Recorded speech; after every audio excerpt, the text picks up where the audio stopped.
के अंदर ये पता किया था कि प्राचीन भारत का जो इतिहास है उसकी को ले रहे हैं हम। प्रागैतिहासिक काल है, आद्य ऐतिहासिक काल और ऐतिहासिक काल के बारे में। ठीक है, तो हमने हमारे फर्स्ट लेक्चर में इसके बारे में पढ़ा था। फिर हमने ये भी देखा कि पाषाण काल को कितने कालखंडों में डिवाइड किया जा रहा है। चॉपर चॉपिंग, पेबुल संस्कृति और हैंड एक्स संस्कृति क्या होती है इसके बारे में भी देखा था हमने। इसके लिए चॉपर चॉपिंग है, इसके लिए तो सोहन घाटी जो है वो पंजाब पाकिस्तान में, और इसके लिए अतिरम पक्कम जो भी स्थान है मद्रासी संस्कृति का बोलते हैं। अब हम इसके आगे का पेज लेते हैं, आगे का स्टडी हम मटीरियल देखते हैं। ठीक है, तो अब हमारा जो कालखंड है उसमें आता है मध्य पूरा पाषाण काल। ये प्राचीन वो प्रथम पाषाण काल वो था। इस काल में पत्थर के फलक की सहायता से उपकरणों का निर्माण किया गया। पत्थर के जो फलक होते हैं उनकी सहायता से उपकरणों का निर्माण किया गया, अतः इस काल को फलक संस्कृति के नाम से जाना जाता है।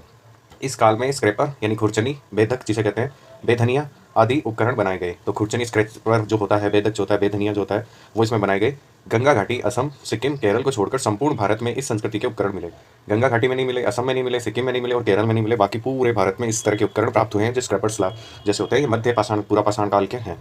उच्च पूरा पाषाण काल देखते हैं। इसी काल में सर्वप्रथम होमोसेपियंस यानी ज्ञानी मानव का उदय हुआ था। इसी काल के अंदर हुआ था। जो वो ज्ञानी मानव थे तो थोड़ा बहुत होमोसेपियंस उनका नाम है, और थोड़ा बहुत अपना ज्ञान का उपयोग भी करते थे, इसीलिए कालखंड के अंदर उन्हें ज्ञानी मानव कहा गया।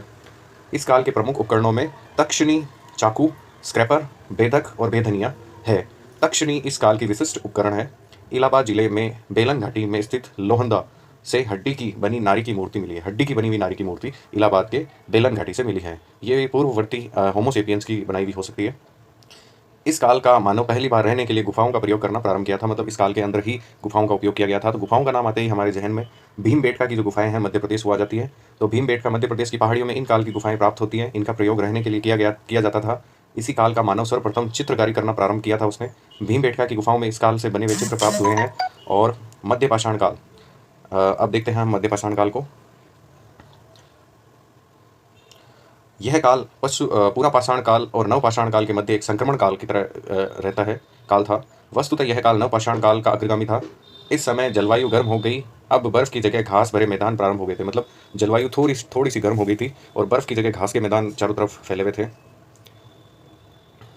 इस काल का मानव अब पशुपालन करना भी प्रारंभ कर दिया उसने। मध्य प्रदेश में आदमगढ़ और राजस्थान में बागोर पशुपालन का प्राचीनतम साक्ष्य प्राप्त होता है। राजस्थान के बागोर से और मध्य प्रदेश के आदमगढ़ से। तो अगर आपके ये क्वेश्चन आ जाए कि सब पशुपालन का सबसे प्राचीनतम साक्ष्य कहाँ से प्राप्त होता है, तो ये आंसर होंगे उनके, जिसका समय 5000 ईसा पूर्व था। मध्य पाषाणकालीन सबसे प्राचीन ज्ञात स्थल सराय नहर, राय और महदहा प्रतापगढ़ है। तो ये 3 स्थल है जो मध्य पाषाण काल के सबसे पुराने स्थल है। सराय नहर, राय और महदहा प्रतापगढ़। इस समय पत्थर के उपकरण में तीर का जो नोक बनाया गया वह इस युग में विशिष्ट उपकरण है, जिन्हें सूक्ष्म पाषाण उपकरण या माइक्रोलिथ कहा गया है।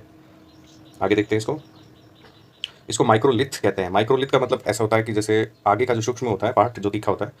इस काल में अन्य उपकरणों में एक धार फलक, बेधक, बेधनी, चाकू, तीक्ष्णी और अर्धचंद्राकार प्रमुख हैं। इसी काल में सर्वप्रथम मानव कंकाल प्राप्त होते हैं। नवपाषाण काल देखते हैं। कालक्रम के अनुसार यह युग काफ़ी छोटा है, फिर भी सारे क्रांतिकारी परिवर्तन इसी युग में हुए। नवपाषाण काल में ही सब कुछ डिस्कवर हुआ था, तो वो भी देख लेते हैं। विश्व स्तर पर संस्कृति का प्रारंभ 9000 ईसा पूर्व में पश्चिमी एशिया में हुआ।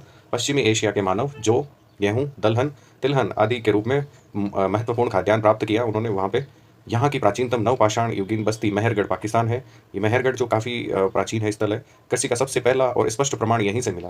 तो कृषि का सबसे पहला और स्पष्ट प्रमाण अगर पूछा जाए तो वो मेहरगढ़ पाकिस्तान से मिला। इस जगह के मानव 7000 ईसा पूर्व में कृषि उत्पादन प्रारंभ कर दिया था यहाँ पे। आगे भी देख लेते हैं। इसी तरह भारत के कोल डिहवा नामक स्थान से चावल उगाने के साक्ष्य प्राप्त हुए हैं। कोल डिहवा जो स्थान है इसका समय भी 5000 ईसा पूर्व का आता है। तो मेहरगढ़ का भी आता है और इसका भी आता है। नवपाषाण काल में स्थिरवासी लोग जो स्थिरवासी थे खेती से परिचित हो गए थे और पालतू पशु भी रखने लगे थे। तो पालतू पशुओं को भी वो रखने लगे थे।